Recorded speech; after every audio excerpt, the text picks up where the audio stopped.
Making your garden a haven for wildlife isn't difficult, and you don't need to know lots about gardening or wildlife. In fact, it just takes a few simple steps to make your garden a magnet for all sorts of creatures. So let's get started this spring. Hello and welcome to the STIHL Garden Guide. My name's Jane Moore and I'm a professional gardener, but today I'm welcoming you into a friend's garden to give you some hints, tips and ideas on how to get your garden buzzing with wildlife. Top of the list is something that everyone will enjoy, especially now that the weather is getting better, and that's do nothing. Yep, get your feet up, get a nice cool drink and relax. Letting your garden grow a bit wild early in the season like this is simply fantastic for wildlife. You might have heard of No Mow May. If you haven't, then it's simple. You just let your lawn or parts of your lawn grow. In my friend's garden, these areas under the trees are perfect for letting go a bit wild. She can still keep the lawn close to the house, nice and short for the kids to play on, but these areas of longer grass are perfect to let all the weeds that are actually wildflowers grow and flower. These flowers will feed insects, which in turn the birds will eat. So you're helping to create a mini ecosystem. You can really add to the show by sowing a few wildflowers yourself, and it couldn't be easier. You can get mixes that are ready made of perfect flowers, and there are loads of different ones, so there's bound to be something that will suit your garden. This one is perfect for pollinators, so it's got all sorts of plants that bees and butterflies are just gonna love. But for my friend's garden, I've actually picked this one because it's a woodland shady mix. So it's still going to be really good for bees and butterflies, but it's also going to enjoy the slightly shadier conditions of my friend's garden with her lovely big trees and shrubs. Planting them also couldn't be easier, because the great thing about wildflowers is they're really not too fussy about soil, which is just as well, because we haven't got the greatest soil here. All you need to do by way of preparation is just to sort of tickle it over. Just give something those wildflowers can just key into, get their roots into. It's practically just scratching up the first inch or two of the surface, and that will do. That's all they need. So once you've done that, it really couldn't get any easier. You need to give them a bit of a shake because the seeds tend to settle to the bottom. And after that, it is literally just sow them across the ground. Once you've got a reasonably good coverage, that is pretty much it. You need to water them in, especially when the soil is dry as it is at the moment. And when they're coming through, you might need to give them a little bit more water again. But it's now a case of just watch and wait. Bringing in bees and butterflies into your garden is super easy. All it takes is a few plants and they will come. My must-have plants are things like herbs, great for us to eat, but also brilliant food plants for insects. Things like rosemary, chives, thyme, marjoram. These are all fantastically easy to grow in the border or in pots or window boxes, and they'll be buzzing with bees in no time at all. Other fab plants for bees and butterflies include a lot of the very ordinary bedding plants. Things like wallflowers, marigolds, cosmos, and even things like this little alyssum are great for insects and easy enough to find some space for in the garden.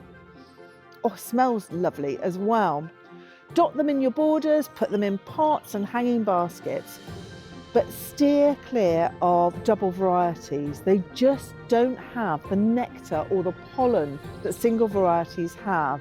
Look, you can see it on show, ready for those pollinating insects to come and get. This fence is an absolute barren wasteland as far as wildlife is concerned. But the great thing about fences is they are great vehicles to grow things against. All sorts of climbers do really well against a fence like this.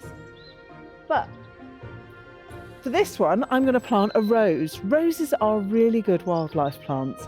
And this one is a really nice rambler, a climber, with lovely bluey mauve flowers, which are fragrant and will be followed in the autumn by lovely hips as well.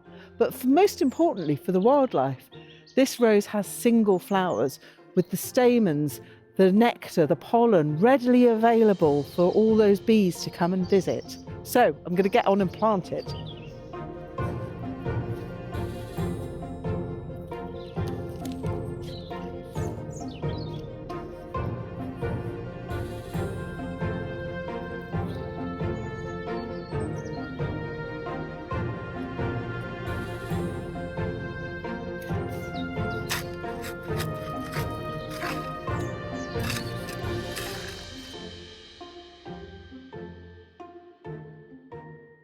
When you have insects coming into your garden, you'll also get birds. And there's lots you can do to keep birds coming back time and time again. Watching little birds flit about is fabulous. They really bring the garden to life. But I love even the big old boring pigeons and crows and magpies. They're real characters. Keep your boundaries planted with climbers and shrubs to give birds spaces to hop from one plant to another. They really need that cover to feel safe.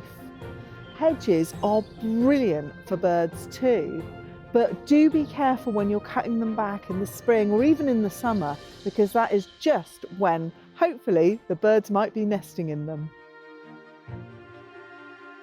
Don't forget that your local garden centre is also a brilliant source of ideas and tips for wildlife. I'm here at Henry Street Garden Centre, which has got an absolute array of wildlife ideas, including lots and lots of bird food and bird feeders. It's really important to give birds an array of different foods. Birds eat different things, and so you want to feed them different things if you want to get different birds into your garden. And you might think, well, it's spring, I don't need to be feeding birds anymore, but actually it's just as important to feed them now. This is when they're nesting, and an adult bird doesn't want to have to go too far to get food for itself and for its growing chicks. So the more that you put food close by in your garden, the more likely you are to have them nesting in your garden and coming back to nest year after year. Wildlife just loves it if you're not too tidy. Piles of logs are brilliant for all those unglamorous wildlife things, the frogs, the toads and the beetles. And you can make a space for a pile of logs in even the tiniest of gardens. It really doesn't need to be big. It can be just a little pile of twiggy brush. But if you can get hold of a few nice logs, then all the better. A log pile makes a brilliant habitat for all sorts of beetles. And you can make it look really attractive if you want by adding in a few ferns and shade-loving plants too. Pile your logs up in a corner where there isn't too much activity, somewhere like the side of the shed or under a tree, and just leave them be. A few weeks later, if you get a chance, hop out with a torch at dusk, lift a few of the logs, and you'll find you've already got some inhabitants.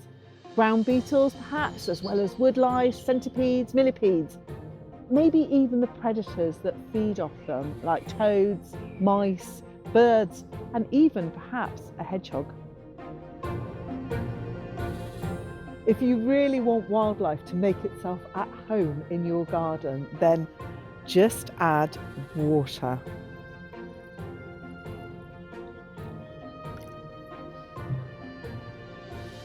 Water is vital to life, and a pond offers home to creatures like frogs and toads, plus lots of insects. But it's also a watering hole for larger creatures like foxes and maybe even hedgehogs, as well as small things like butterflies, because they need to drink too. Many of us don't have room for a pond, but it's easy enough to make a mini pond from a barrel or a tub lined with a pond liner. Plant it with a few suitable miniature plants like this little water ravens, and don't put a fountain in it.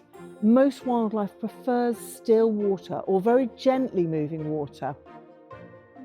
Don't worry if you haven't got room for even a mini pond. A nice bird bath or a saucer or even a bin lid of water with pebbles still provides lots of essential water for creatures.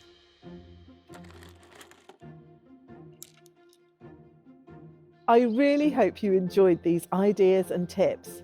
Don't forget to subscribe to the STIHL GB YouTube channel for even more.